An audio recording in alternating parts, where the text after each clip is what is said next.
Am I the jerk for checking my husband's dashcam footage on his car without his consent? I am 34 female and live with my husband who is 37 and daughter who is 7.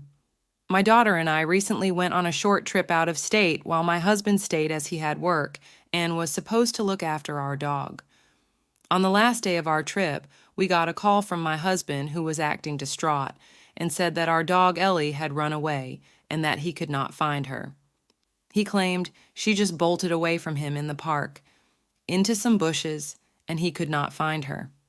Our dog is quite small, a mini poodle mix, and almost 13 years old.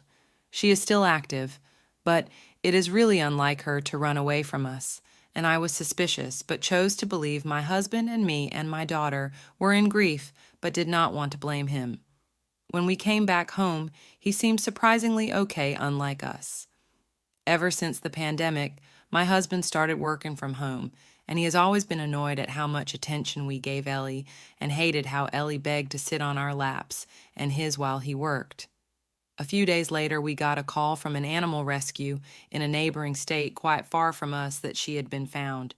I picked the phone, and it was on our landline, which we almost never use these days, but was the contact on the microchip.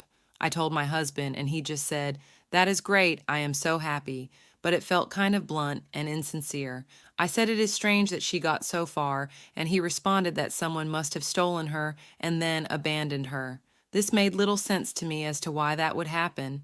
When he was out drinking with his buddies, I copied the videos from his dash cam for the days I was away and saw that he had indeed taken Ellie far out of state and clearly dropped her in front of his car, thrown a frisbee-like object into a field, yelled fetch, and drove off without her. I was livid and confronted him, and he just stupidly muttered how he dropped her there so she could find a farm and have a better life, and then the next day got really angry at me for viewing his dash cam and called me and my daughter jerks. Am I the jerk?